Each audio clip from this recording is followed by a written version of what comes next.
O surgimento da oculoplástica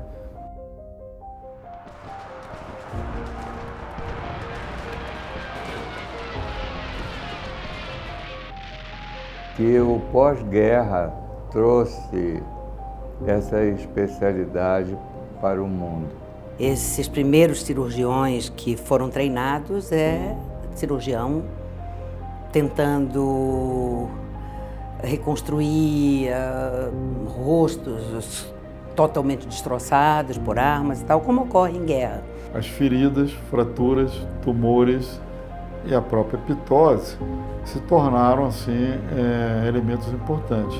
O trauma, que era dos soldados, e então as técnicas de reconstrução evoluíram muito. É interessante porque tudo aconteceu mais ou menos junto, né? Na Segunda Grande Guerra foi um desenvolvimento enorme dos materiais plásticos, né? O plástico não existia até a Segunda Grande Guerra. O grande desenvolvimento realmente foi no pós-guerra no mundo ocidental, mas cirurgias oculoplásticas já eram realizadas, acho, até antes de Cristo. Eu não sou tão velha assim, né? Então, na década de 60, né? Então, e depois na década de 70, são histórias que a gente ouviu falar, né? Naquela época, o Brasil já era referência em cirurgia plástica, com o sucesso internacional conquistado por Ivo Pitangui. Enquanto isso, na oftalmologia, Hilton Rocha também era reconhecido como um pioneiro.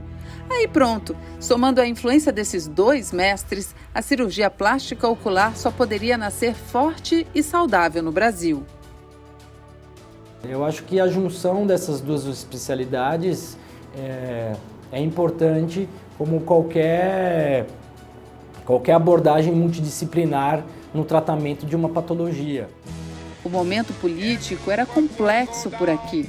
1968 foi considerado o ano que não terminou por acontecimentos marcantes para o mundo e para a oculoplástica também.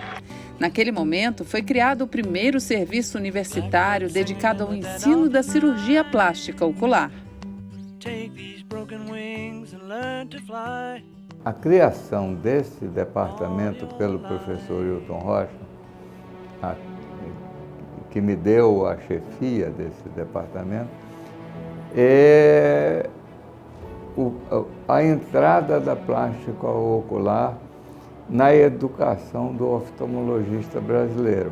Isso serviu de lição, de exemplo, para outras universidades criarem também a plástica ocular nas suas residências. Quando eu entrei na oftalmologia, eu descobri que existia a cirurgia plástica ocular. Algo que eu sempre gostei, foi cirurgia plástica, aliado à oftalmologia, eu falei, é isso que eu quero fazer para o resto da vida. Já em meados da década de 70, Eduardo Soares, Eloy Pereira e Evaldo Santos formaram a primeira seleção do Centro de Estudos da Plástica Ocular.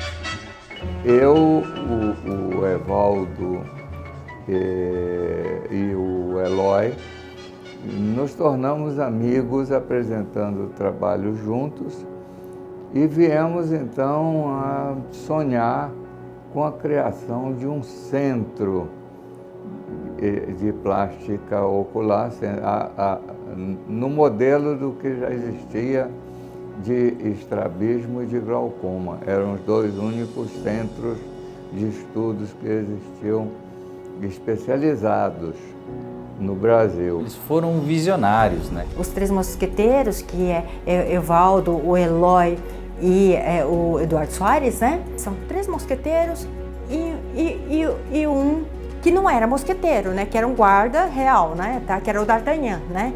Então, o D'Artagnan nessa história virou o Dr. Eurípides, né? Porque o Dr. Eurípides foi o quarto componente que transformou a sociedade, né? Na verdade, era um centro de estudos, né? E ele que criou a sociedade. A nossa geração foi a primeira geração, né? E no começo tudo era muito pequeno, cada um de nós morava numa cidade do Brasil, de tal forma que a gente começou a trabalhar quase que sem conhecimento que os outros existiam. De tal forma que nos congressos os temas que eram abordados referente à nossa subespecialidade, acabou nos aproximando. Fazíamos reuniões no Rio de Janeiro, em São Paulo, e com isso começou o assunto plástico ocular no nosso meio, no nosso país. E foi assim que, em 79, o Centro de Estudos se transformou em sociedade, juridicamente constituída com a bênção do Papa da cirurgia oculoplástica. No começo da nossa sociedade, tudo que a gente aprendia era seguir os passos do professor Mustardi. Imagina um grupo começando a especialidade no Brasil e tendo a visita, o apoio de um ídolo, de um grande mestre da área, que era o Mustardi. Ele era um dos 4 pilares da oculoplástica mundial. E ele gostava demais do Brasil. Tem técnicas cirúrgicas consagradas e que eles introduziram e que estão aí até hoje para a correção, principalmente da parte funcional relacionada à pálpebra.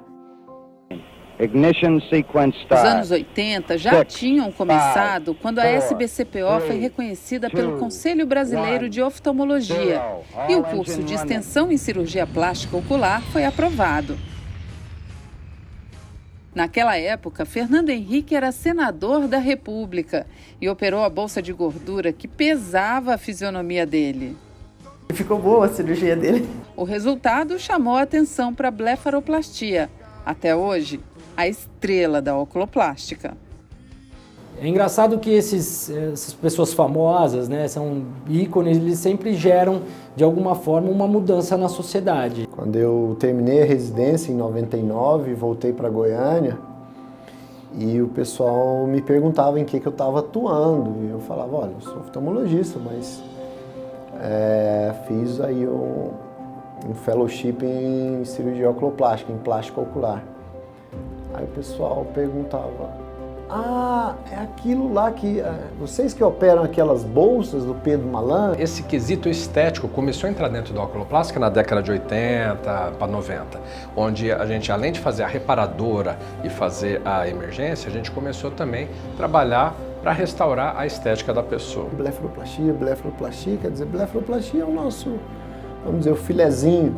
É a cirurgia mais bela, eu realmente sou apaixonado por ela, porque ele rejuvenesce 15 anos de uma face. É muito bom ter essa energia positiva de uma blefaroplastia bem sucedida. A gente vê diversos problemas em função da falta de conhecimento básica de oftalmologia que esses outros profissionais não têm.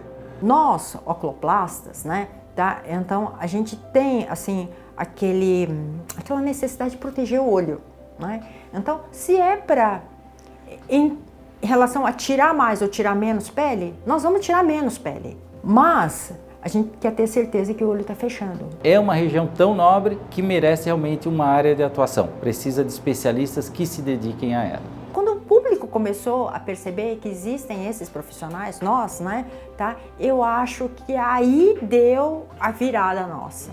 Aí a gente começou a atrair os olhares da multidão. A blefaroplastia é uma das cirurgias cosméticas mais realizadas no planeta. A blefaroplastia que eu faço hoje é muito diferente da blefaroplastia que eu fazia há 15 anos, entendeu? As técnicas evoluíram assim, meteoricamente. Cirurgias que antigamente eram feitas com anestesia geral, por exemplo, uma dacrocystorhinostomia, cirurgia para desobstrução das vias lacrimais. Hoje, de rotina, a gente opera com anestesia local, um pouco de sedação, o paciente termina a cirurgia e vai para casa. Sai do hospital andando, sai do hospital enxergando. O laser, à medida que ele corta, ele também cauteriza os vasos. Então, o inchaço, as hemorragias no pós-operatório imediato são menores, o paciente volta mais rápido para suas atividades. Quando você pensa que um profissional é capaz de tirar um paciente de uma neurocirurgia, colocar ele com uma incisão mínima, dar um diagnóstico e fazer um tratamento que o paciente fica um dia de internação, ou às vezes opera de manhã e vai embora à tarde, poxa, isso é mudança radical. Tantos avanços trouxeram notoriedade para a cirurgia plástica ocular. Em 97, ela foi o tema do Congresso Brasileiro de Oftalmologia em Goiânia. Em 2010, a SBCPO se filiou à Sociedade Americana e de lá para cá, a família cresceu pela Europa e América Latina. Acho que a gente formou muitos links com as sociedades estrangeiras. A maior do mundo, que é a Academia Americana, que é a ISOPERS, eles têm mais sócios que a gente, mas a gente troca muita informação. Quem vai nos congressos lá fora diz que o nosso congresso não deve nada aos congressos do exterior. E, inclusive, temos tido acesso de muitos congressistas vindos de outros países aos nossos congressos. E a gente percebe que eles nos valorizam bastante, porque eles ficam impressionados com a qualidade técnica que temos aqui no Brasil. Eles vêm, eles aprendem também, eles não só vêm para ensinar, é realmente uma troca de informações. E com isso cresceu e é o que é hoje, através do trabalho profícuo e muito bem desenvolvido por todos os presidentes que me sucederam. O número de integrantes hoje da sociedade aumentou muito.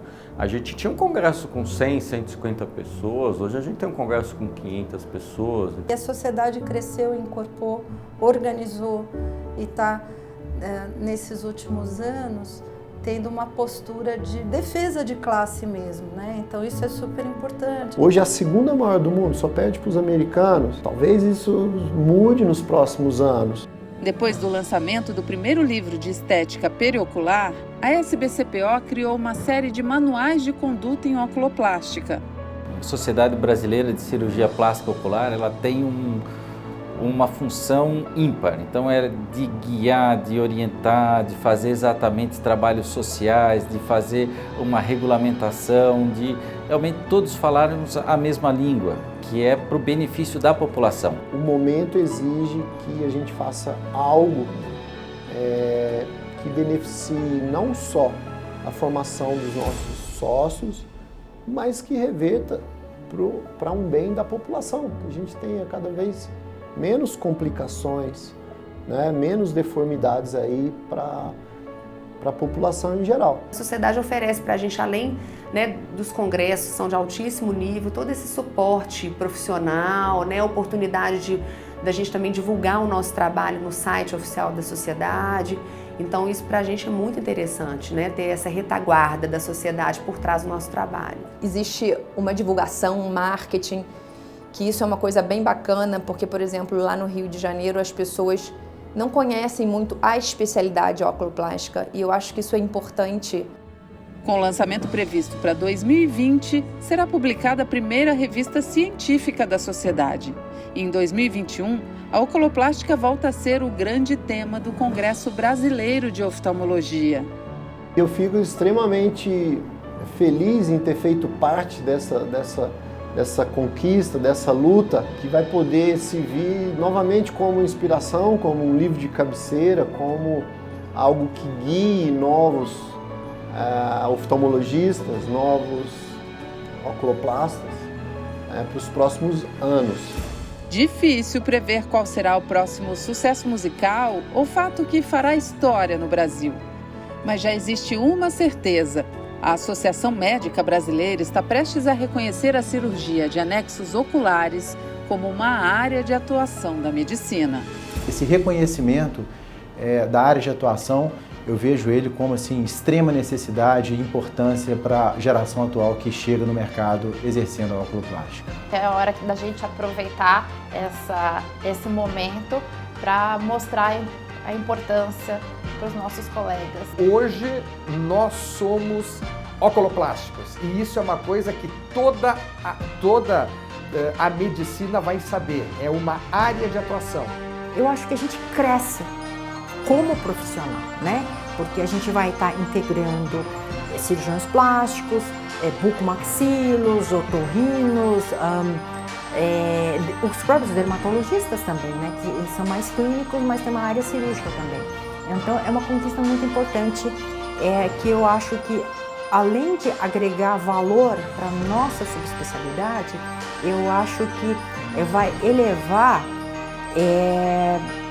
digamos, o nível com que a gente consegue atender o nosso paciente. Isso é muitíssimo importante. Com certeza, desde a fundação da sociedade, vai ser o marco mais importante nos últimos 45 anos.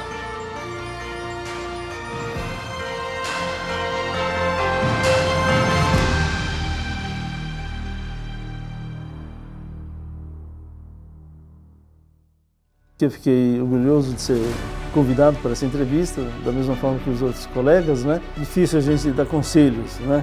Mas, na verdade, para os mais jovens, né, eu quero lembrar que o que motiva bastante a gente se interessar pela plástica ocular é a paixão. Orgulhoso eu sou, convencido mais ainda, porque tudo deu certo, né?